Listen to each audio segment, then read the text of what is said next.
সম্মানিত ভাইরা আমার, প্রত্যেকটা মানুষের জীবনে, আমি আলোচনা শুরু করছি, প্রত্যেকটা মানুষের জীবনে তিনটে স্টেজ অবধারিত। কয়টা স্টেজ বললাম? তিনটে স্টেজ। একটা হচ্ছে মৃত্যু, একটা হচ্ছে জন্ম, আর একটা হচ্ছে পুনরুজ্জীবন। এই তিনটে স্টেজ প্রত্যেকটা মানুষকে অনিবার্যভাবে অতিবাহিত করতে হবে। আমি আমার খুতবাতে একটা আয়াত পড়েছি, প্রত্যেকের মুখস্থ থাকা দরকার এটা। আমরা যখন কাউকে দাফন করি তখন ওই আয়াতটা পড়ি, শুনেছেন আমার খুতবাতে আয়াতটা আপনারা? ওই আয়াতটা প্রত্যেকের মুখস্থ থাকা দরকার। সে আয়াতের মধ্যে আল্লাহ রাব্বুল আলামিন একসাথে এই তিনটে স্টেজের কথা বলেছেন।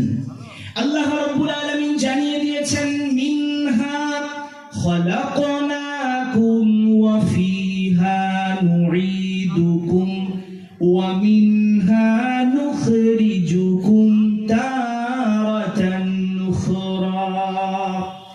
আল্লাহ তাআলা বান্দাদেরকে বলছেন, হে আমার গোলামেরা শোনো, এই মাটি থেকে আমি তোমাদেরকে সৃষ্টি করেছি, আবার আমি মৃত্যুর পরে আমি তোমাদেরকে এই মাটির মধ্যে প্রবেশ করিয়ে দিব, আবার অবশেষে আমি তোমাদেরকে আবার এই মাটি থেকে পুনরুজ্জীবিত করব। তিনটে স্টেজ, জন্ম, মৃত্যু এবং পুনরুজ্জীবন। আবার আমাদেরকে তৈরি হতে হবে, আমাদেরকে জীবিত করা হবে। এই তিনটে বিষয়কে আল্লাহ তাআলা সূরাতুত তাহা এই আয়াতের মধ্যে একই সাথে উপস্থাপন করছেন। কেন করলেন একই সাথে উপস্থাপন? আল্লাহ রাব্বুল আলামিন এই জন্য করলেন যাতে করে কোনো মানুষ একটাকে অস্বীকার করে আরেকটাকে মানতে না পারে, কিংবা একটাকে মনে রেখে আরেকটাকে ভুলে না যায়, কিংবা একটার প্রতি প্রাধান্য দিয়ে আর একটার প্রতি অবহেলা প্রদর্শন না করে। এই জন্য আল্লাহ তাআলা একই আয়াতের মধ্যে অবধারিত তিনটে স্টেজের আল্লাহ তাআলা কথা বলেছেন, একই সাথে করছে। জন্ম, মৃত্যু, পুনরুজ্জীবন, এটা আমাদেরকে মনে রাখতে হবে সম্মানিত ভাইয়েরা আমার। আর এই তিনটে স্টেজ যে ব্যক্তি সফলভাবে সুসম্পন্ন হবে, ওই মানুষটা নাজাত পাবে, নচেত সেই মানুষটার ঠিকানা চির কষ্টদায়ক জায়গা জাহান্নাম হয়ে যাবে।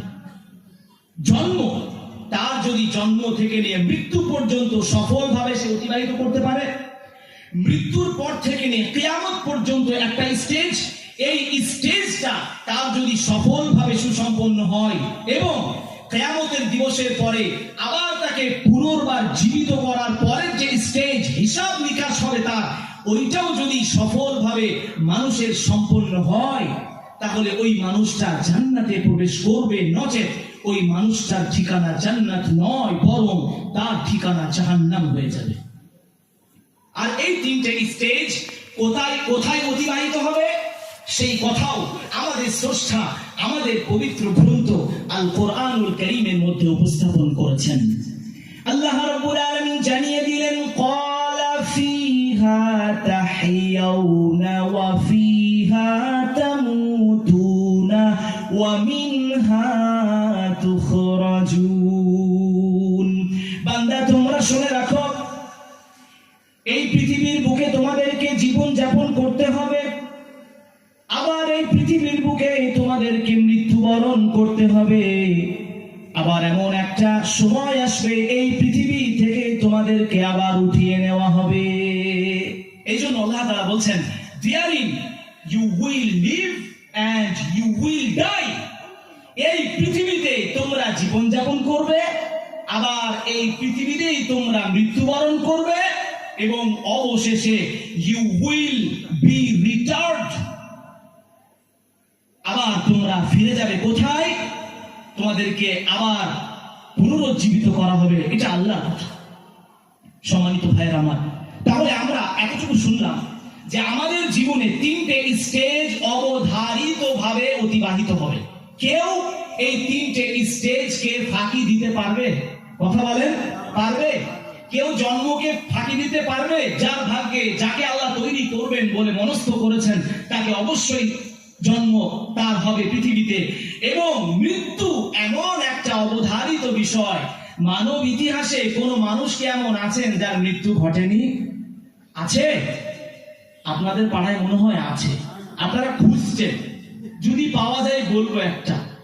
নাই ভাই, শুধু আপনাদের পাড়া কেন, পৃথিবীর কোথাও এমন মানুষ নাই যার মৃত্যু ঘটবে না বলে কেউ দাবি করতে পারবে। আর মৃত্যুর পরে পুনরুজ্জীবিত হতে হবে, ওইটাও একটা অবধারিত বিষয়। আল্লাহ রাব্বুল আলামিন তিনি বলছেন যে এগুলোকে কেউ ফাঁকি দিতে পারবে না। সম্মানিত ভাইরা আমার, তাহলে আল্লাহ তাআলা আমাদেরকে জীবন দিলেন, আমাদেরকে আবার মৃত্যু দেবেন, আমাদেরকে আবার পুনরুজ্জীবিত করবেন। যদি আমাদের মৃত্যুই হয়, তাহলে আল্লাহ আমাদেরকে জন্মই বা আমাদেরকে কেনই বা জীবন দিচ্ছেন, একটা প্রশ্ন থাকে না? আমাদের যদি মৃত্যুই হবে একদিন না একদিন, তো আল্লাহ তাআলা আমাদেরকে জীবন কেন দিচ্ছেন? আবার মৃত্যুই বা হবে কেন যদি আমাদেরকে আল্লাহ জীবনই দেন? তাহলে মৃত্যুই বা হবে কেন? এই দুটো বিষয়ের তাৎপর্য কি আল্লাহ রাব্বুল আলামিন তিনি উপস্থাপন করছেন। আল্লাহ রাব্বুল আলামিন বলছেন, আল্লাযী খালাকাল মাউতা ওয়াল হায়াতা লিয়াবলুয়াকুম আইয়ুকুম আহসানু আমালা। আল্লাহ বলছেন আমি জীবন দিলাম, মৃত্যু দিলাম কেন জানো? জীবন দেওয়ার মাধ্যমে আমি তোমাকে পৃথিবীর মধ্যে ছেড়ে দিয়েছি, পৃথিবীর মধ্যে আমি তোমাকে বাসস্থানের যোগ্য বানালাম, এবং মৃত্যুর মাধ্যমে যে জীবন দিয়েছিলাম সেই জীবনটাকে আমি শেষ করে দিব। আর এই দুটো জিনিস আমি কেন দিয়েছি শুনে রাখো বান্দা, লিয়াবলুয়াকুম আইয়ুকুম আহসানু আমালা। আমি দেখতে চাই তোমাদের মধ্যে কোন বান্দা সবচাইতে ভালো কাজ করতে পারে। তাহলে বোঝা গেল জীবন কেন এসেছে, মৃত্যুই বা কেন হবে। আল্লাহ রাব্বুল আলামিন সূরাতুল মুলকের আয়াতের মধ্যে জানিয়ে দিলেন, মৃত্যু এই জন্য হবে আমার কাছে তোমাদেরকে ফিরে আসতে হবে, আমি এইটা দেখব যে তোমাদের মধ্যে কোন মানুষটা সবচাইতে ভালো কর্ম করে আসতে পারে। তাহলে আমাদের জীবন শুরু হচ্ছে এই জন্যই যে আমরা যেন ভালো কাজ করি, আমরা যেন ভালো কাজে প্রতিযোগিতা করতে পারি, আমরা যেন আল্লাহকে সন্তুষ্ট করতে পারি, আমরা যেন আল্লাহ তৈরি করা জান্নাত অর্জন করতে পারি। সেই প্রতিযোগিতা আমাদের শুরু হয়ে যায় জীবনের মাধ্যম দিয়ে। জীবিত জীবন আল্লাহ তাআলা আমাদেরকে এই জন্যই দিয়েছেন যাতে করে আমরা দুনিয়াতে এসে ভালো কাজ করতে পারি। আর এই ভালো কাজের যে সময়, এটা মৃত্যু পর্যন্ত। মৃত্যু চলে আসলেই আপনার আর সময় নাই, আপনার সময় শেষ। আপনি যা কিছু অর্জন করেছেন সব কিছু আল্লাহর কাছে আপনাকে হিসাব বুঝিয়ে দেওয়া হবে সেই দিন। এই জন্য আল্লাহ তাআলা বলছেন, বান্দা আমি এই জন্যই জীবন দিলাম আর এই জন্যই আবার মৃত্যু দেব, কারণ তোমাকে আবার আমার কাছে ফিরে আসতে হবে। আমি তোমার কৃতকর্ম সম্পর্কে আমি তোমাকে অবগত করব, জানিয়ে দিব যে তুমি ভালো কাজ করেছিলে না তুমি খারাপ কাজ করে এসেছিলে। সম্মানিত ভাইয়ারা আমার, একটা আয়াত আমাদের প্রত্যেকের মুখস্থ। সেই আয়াতটা হলো আল্লাহ রাব্বুল আলামিন বলছেন, ওয়ামা খালাকতুল জিন্না ওয়াল ইনসা ইল্লা লিয়াবুদুন। আল্লাহ তাআলা এই আয়াতের মধ্যে বললেন, আমি জিনকে এবং মানবকে শুধুমাত্র আমার দাসত্ব করার জন্যই সৃষ্টি করেছি। তাহলে আমাদের সৃষ্টি, আমাদেরকে কেন সৃষ্টি করা হলো, আমাদেরকে কেন জীবন দেওয়া হলো? আমরা তো এক সময় লাইফলেস ছিলাম, আমাদের কোনো জীবন ছিল না, আমরা নিরুদ্দেশ ছিলাম, আমরা অনুল্লেখযোগ্য ছিলাম, আমাদের কোনো উল্লেখযোগ্য কিছুই ছিল না। আল্লাহ রাব্বুল আলামিন আমাদেরকে জীবন এই জন্য দিলেন, আল্লাহ তাআলা চান যেন আমরা তার দাসত্ব স্বীকার করি, আমরা যেন তার দাসত্ব আনুগত্য স্বীকার করে তাকে স্রষ্টা বলে মেনে নিয়ে আমরা যেন আমাদের জন্য জান্নাতটাকে অর্জন করতে পারি। এই উদ্দেশ্যেই আল্লাহ তাআলা আমাদেরকে জীবন দিয়েছেন। কিন্তু পরিতাপের বিষয় হচ্ছে আমরা এই জীবনটাকে আল্লাহর আনুগত্যে কাজে লাগাচ্ছি? কথা বলেন, কাজে লাগাই আমরা? না, আমরা শয়তানের আনুগত্য করছি। আল্লাহ তাআলা আমাদেরকে যে জীবনটা দিলেন, যে কারণে দিলেন, আমরা তো সেই কারণে সেই উদ্দেশ্যে এই জীবনটাকে আমরা পরিচালিত করছি না। তাহলে আমরা যখন মৃত্যুবরণ করব, আমরা এই আশায় আছি যে এখন তো 20 বছর, এখন তো 25, এখন তো 30, আরো তো 70 বছর বাঁচবো। ভাই, এই ধারণা লালন করা এটা বোকামির পরিচয় না? কথা বলেন, এটা তো বোকামির পরিচয় যে আমি এখনো 60 বছর বাঁচবো, আমি এখনো 70 বছর বাঁচবো। এটা তো বোকামির পরিচয়। কারণ মৃত্যু কবে যে কখন যে আসবে কেউ কি বলতে পারে? কথা বলেন, কেউ বলতে পারে না। সম্মানিত ভাইরা আমার, এই জন্য আল্লাহ তাআলা বললেন, আমি জীবন এই জন্য দিলাম লিয়াবলুয়াকুম আইয়ুকুম আহসানু আমালা, যাতে করে আমি এটা পরীক্ষা করতে পারি যে তোমাদের মধ্যে কে কর্মে সবচেয়ে শ্রেষ্ঠ। সুবহানাল্লাহ। আল্লাহ রাব্বুল আলামিন এই বিষয়টাকে আরো বিস্তারিত বর্ণনা করেছেন সূরাতুল ইনসানের মধ্যে। আল্লাহ রাব্বুল আলামিন জানিয়ে দিচ্ছেন, হাল আতা আলাল ইনসানি হিনুম মিনাদ দাহরি লাম ইয়াকুন শাইআম মাযকুরা। আল্লাহ বলছেন, মানুষের উপরে এমন একটা সুদীর্ঘ জীবন অতিক্রান্ত হয়েছে, সুদীর্ঘ সময় অতিক্রান্ত হয়েছে, যে সময়ের মধ্যে মানুষ কিছুই ছিল না। মানুষ লাইফলেস ছিল, নিরুদ্দেশ ছিল, তার উল্লেখযোগ্য কিছুই ছিল না। আল্লাহ তাআলা বলছেন, ইন্না খালাকনাল ইনসানা মিন নুতফাতিন আমশাজ। আমি ইনসানকে তৈরি করলাম পুরুষ এবং নারীর মিশ্রিত বীর্য থেকে, মিশ্রিত সিমেন্ট ড্রপ থেকে আমি ইনসানকে তৈরি করেছি। এর আগে ইনসান কিছুই ছিল না। আজকে মানুষের চর্চা সব জায়গায়, দোকানে চর্চা, চায়ের দোকানে চর্চা, অলিতে গলিতে চর্চা, মসজিদে চর্চা, রাস্তায় চর্চা, বাড়িতে চর্চা, সব জায়গায় চর্চা। আরে মানুষটা তো বিশাল বড় মানুষ, বিশাল বড় বিজনেস হোল্ডার হয়েছে, বিশাল বড় লোক মানুষ। কিন্তু ওই মানুষটা এমন একটা সময় ছিল যে সময়ে ওই মানুষটা কিছুই ছিল না। কথা ঠিক কিনা বলেন? কিচ্ছু ছিল না। আজকে আমি এখানে বসে বক্তব্য দিচ্ছি, আপনারা হয়তো মনে করছেন বিশাল বড় বক্তা, বিশাল বড় আলেম, কিছুই না। আল্লাহ তাআলা আমাকে যতটুকু করেছেন আল্লাহ শুকরিয়া। কিন্তু একটা সময় ছিল, আমি ছিলাম, আমি তো লাইফলেস ছিলাম, আমার কিচ্ছু ছিল না, আমি নিরুদ্দেশ ছিলাম, আমার কোনো চর্চা ছিল না। আজকে আমি বক্তব্য দিয়ে চলে যাব, অনেকে ভালো আলোচনা করবেন, অনেকে সমালোচনাও করবেন, কিন্তু আমি একটা সময় ছিল কিছুই ছিলাম। আপনাদের মধ্যে যারা এখানে বসে আছেন, কেউ একটা সময় কিচ্ছু ছিল না। আল্লাহ তাআলা আমাদেরকে তৈরি করলেন। কেন করলেন? আল্লাহ রাব্বুল আলামিন বলছেন, নাবতালিহি ফাজআলনাহু সামিআম বাসীরা। আমি মানুষকে তৈরি করলাম, শুধু তৈরি করি নাই, ওই মানুষটাকে আমি শ্রবণ শক্তি দিয়েছি, দৃষ্টি শক্তি দিয়েছি। কেন দিয়েছি শুনে নাও। এই জন্য দিয়েছি যাতে করে আমার ওই বান্দা আমার অবধারিত শরীয়ত পালনের উদ্দেশ্যে যেন এইগুলোকে কাজে লাগাতে পারে। আজকে দৃষ্টি শক্তি আল্লাহ তাআলা আমাদেরকে দিয়েছেন, কোরআন পড়তে জানি না, এই দৃষ্টি দিয়ে আমরা অবৈধ জিনিসগুলোকে দেখি। কান, কোরআনুল কারীমের তেলাওয়াত শুনি না, কোরআনের কথা শুনি না, সুন্নাহর কথা শুনি না। কি শুনি? মানুষের গল্প এখনো শুনছে, চলছে, রাস্তায় যান। শ্রবণ শক্তি আল্লাহ কেন দিলেন? আমরা তো কোনোদিন চিন্তা করলাম না। আল্লাহ তাআলা বলছেন, আমি পরীক্ষা করার জন্য দিয়েছি, যাতে করে বান্দা আমার অবধারিত শরীয়তকে পালন করতে পারে।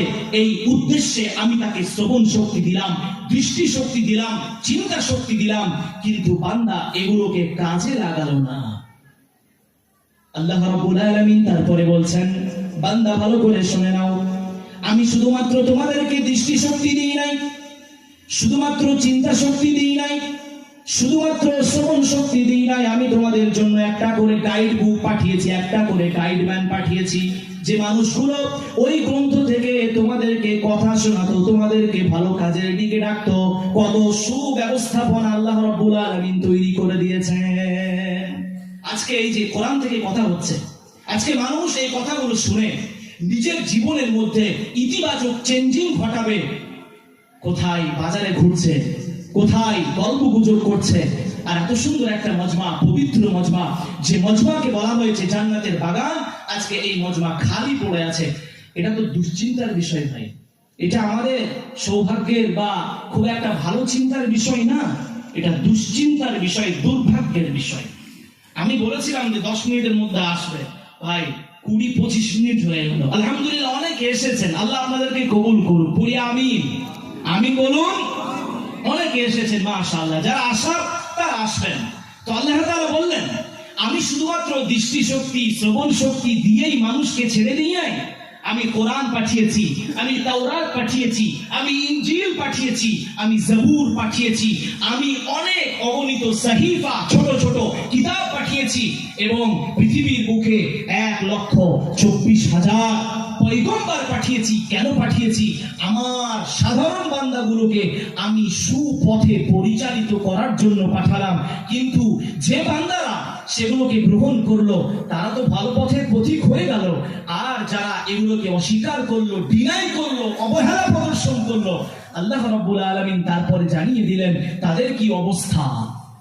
আল্লাহ রাব্বুল আলামিন বললেন, ইন্না আ'তাদনা লিল কাফিরিনা সালাসিলা ওয়া আগলালান ওয়া সাঈরা। আমি জীবন দিলাম, মৃত্যু দিলাম, সময় দিলাম, শ্রবণ শক্তি দিলাম, দৃষ্টি শক্তি দিলাম, চিন্তা শক্তি দিলাম, গাইড বুক দিলাম, গাইডম্যান দিলাম, এত সুব্যবস্থা করার পরেও যারা আমাকে অস্বীকার করলো, আল্লাহ তাআলা বলছেন আমি সেই সমস্ত অস্বীকারীদের জন্য কি রেখেছি শোনো। আমি তাদের জন্য এমন শেকল রেখেছি যে শেকল দিয়ে তাদেরকে টেনে হেঁচড়ে জাহান্নামের দিকে নিয়ে যাওয়া হবে, আর আমি লাগাম রেখে দিয়েছি, তাদেরকে বেঁধে রাখা হবে, আর আমি তাদের জন্য প্রজ্বলিত আগুনের ব্যবস্থা করেছি। এটা আল্লাহ তাআলা ক্লিয়ারলি জানাচ্ছেন, সুস্পষ্ট ভাবে জানাচ্ছেন, কোন রকমের এর মধ্যে অস্পষ্টতা নাই। আর যারা এগুলোকে মেনে নিয়েছে, জীবনের তাৎপর্য বুঝেছে, মৃত্যুর তাৎপর্য বুঝেছে, কোরআনুল কারীমের শিক্ষা গ্রহণ করেছে, নবীকে অনুসরণ করেছে, তাদের জন্য আল্লাহ তাআলা কি প্রতিদান রেখেছেন? ইন্নাল আবরারা ইয়াশরাবুনা মিন কাসিন কানা মিজাজুহা কাফুরা। আল্লাহ তাআলা বলছেন, যারা শুকরগুজার বান্দা হয়েছে, যারা আল্লাহর অনুগত বান্দা হয়েছে, আল্লাহ তাআলা বলছেন আমি তাদের জন্য সুগন্ধিযুক্ত কাফুর মিশ্রিত গ্লাস থেকে তাদের জন্য পানি পান করার ব্যবস্থা রেখেছি। সুবহানাল্লাহ। তারা জান্নাতে গিয়ে সুগন্ধিযুক্ত কাফুর মিশ্রিত গ্লাস থেকে তারা পানি পান করবে। সূরাতুদ দাহরের ইনসানের আরো নিচে জান্নাতের বর্ণনা রয়েছে, আমি সেদিকে যাব না, আমার সেটা টপিকও না।